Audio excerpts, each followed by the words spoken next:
Welcome back. We thought today we'd share a little random health tips that we've looked up. Again, as we always say, do your own research. We're not doctors or professionals. We're learning too as we go along, but this is some stuff we had already saved in our own collections, and so we thought we'd share it with you, and maybe it'll give you something to do research on as well.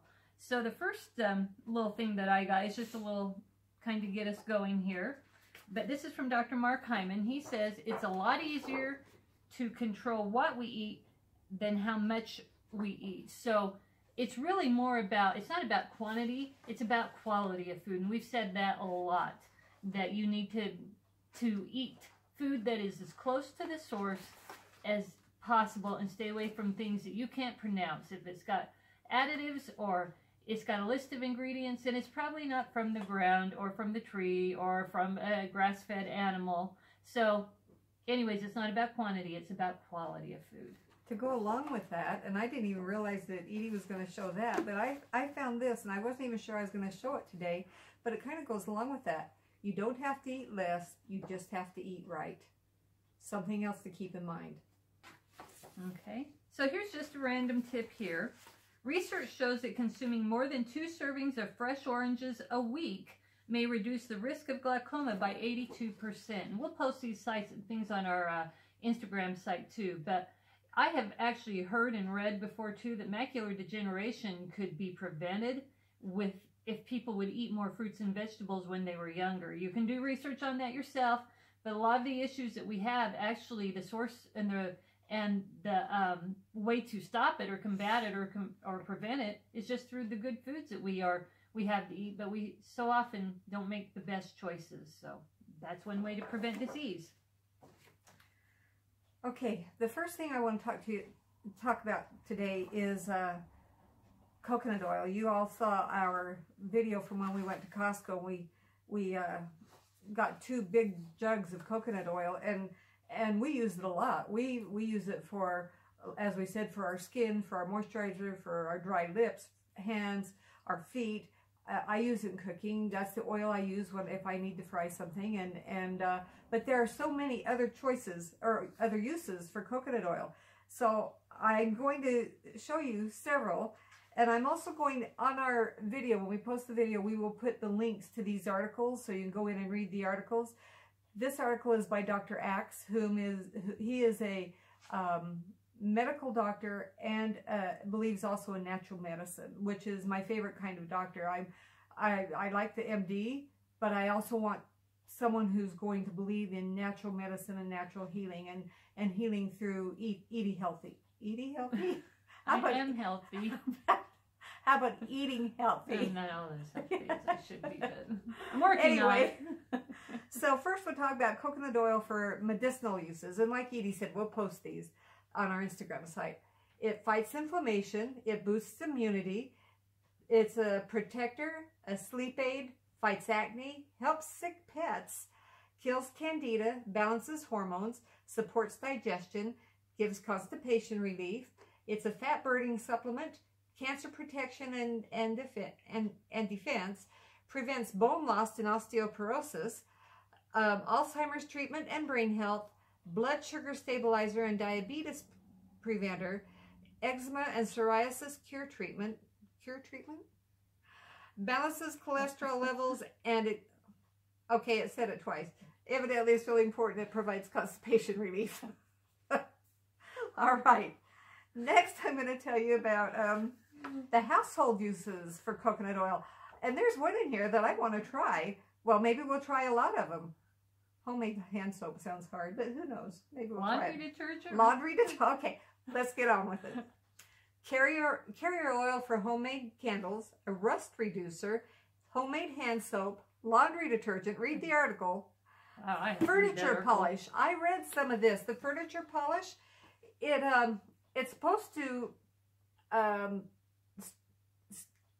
what's the word? Discourage dust from accumulating on your furniture. So we may have to try this. Yeah, as I look at our dusty furniture. It helps. Oh, okay. They put 2 here together. Help unzip a cotton zipper or a stuck bicycle chain. You shine your shoes with it. Does anyone shine shoes anymore? No. I just get new ones. Oh, someday we'll show you our flip-flop collection. But I digress. Remove gum from hair. And kids still put gum in your hair. That's all. But if they do, or if you do, you can use coconut oil to remove the gum from your hair.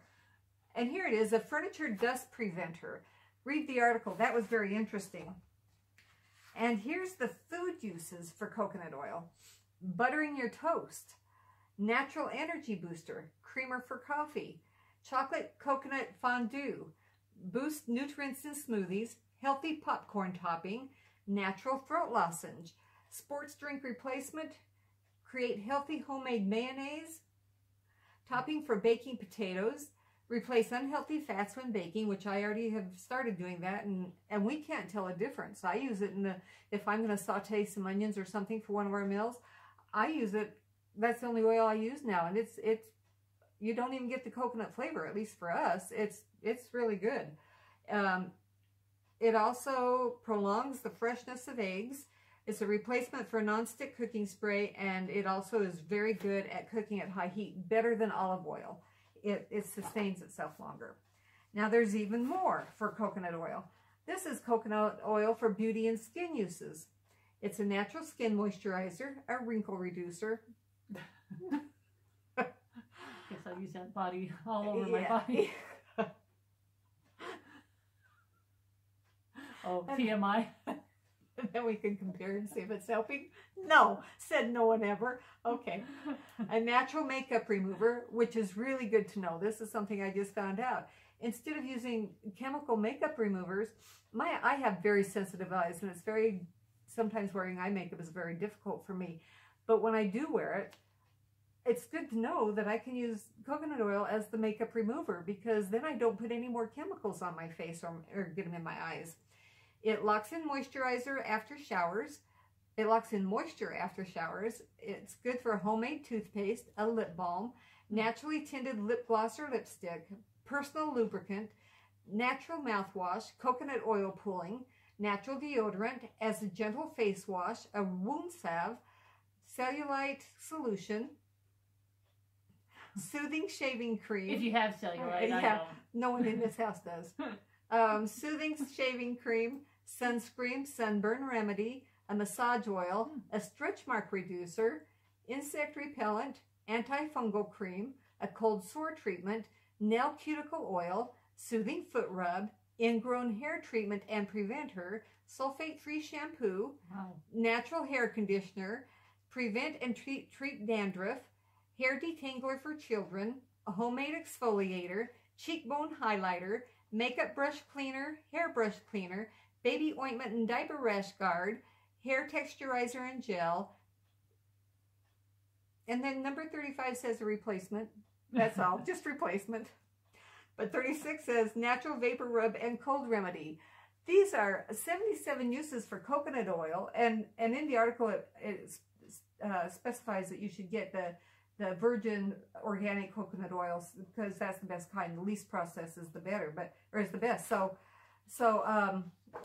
good to know. I mean, like I say, we've been using coconut oil, but good heavens, who knew that you could use it for so many things? Okay. Let's see. Just another random tip. Olives help prevent cancer, premature aging, and heart disease, as well as many other types of degenerative and chronic conditions. So we eat olives every single day. All right. Me? Mm-hmm. All right. Evidently, I'm going to talk your ear off. Now we're going to talk about the health benefits of lemons. As I've been doing research on healthy foods and things, I've come across the benefits of lemons as well. And I want to start incorporating them more into what Edie and I eat during the week. So I'll share some of those ideas with you as I come up with them.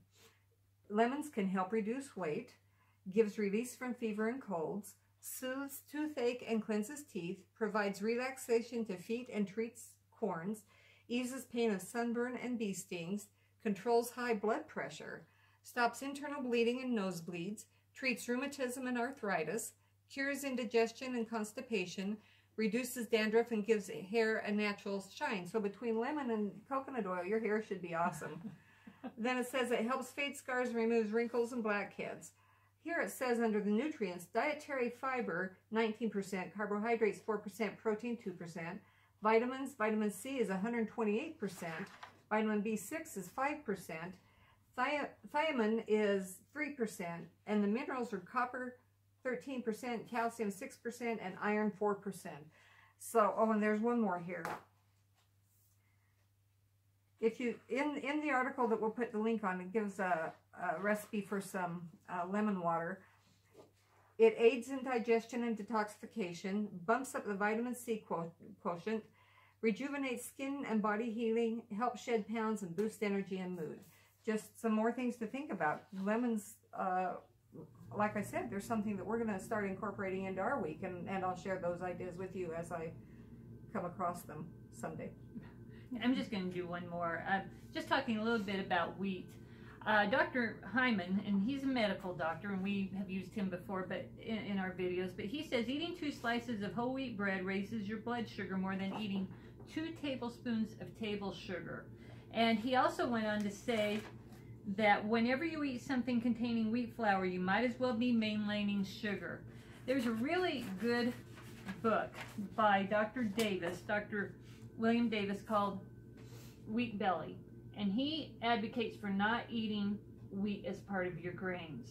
And this whole book, he's really gone to extensive research on how wheat started, how it's come along today, and how they've changed it in the last 50 to 100 years. It is now a hybrid. It no longer has the same things in it that your great-grandparents used to eat.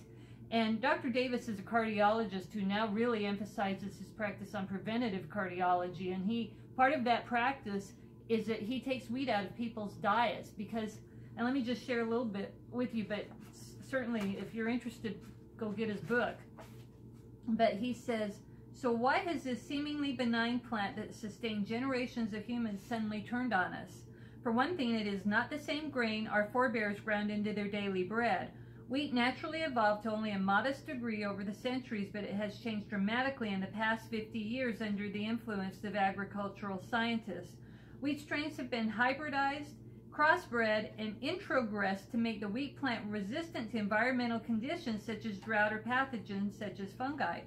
But most of all, genetic changes have been induced to increase yield per acre, so it's about the money, of course. The average yield on a modern North American farm is more than tenfold greater than farms of a century ago. Such enormous strides in yield have required drastic changes in genetic code, including reducing the proud amber waves of grain of yesteryear to the rigid 18-inch tall high-production dwarf wheat of today. And he says, wheat has been modified by humans to such a degree that modern strains are unable to survive in the wild without human support such as nitrate fertilization and pest control. Original einkorn and emmer wheat were hulled forms in which the seeds clung tightly to the stem.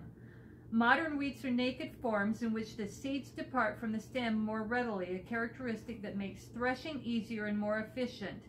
Modern wheat is much shorter.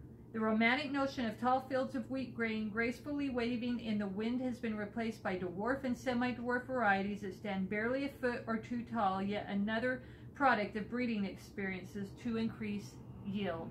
So maybe, and especially if you're having allergies or anything like that, you might want to look at your wheat consumption. Try eliminating wheat and see what that does for your allergies, and see how you can better your health maybe. If it doesn't work, it doesn't work. But certainly look into it yourself, do your own research, see what Dr. Davis has to offer, and maybe check out his book. And research gluten sensitivities too, because that goes along with the wheat. There is gluten in wheat. But anyway, I think that's it for today. Some random tips. So join us again and tell your friends, and thanks for joining us. And we just really appreciate all your comments, and some of you have given us some great ideas of things to try, which we hope to be trying in the future. So. And we'll share them with you. So comment, like us, and subscribe, and tell your friends. All right, have a good day.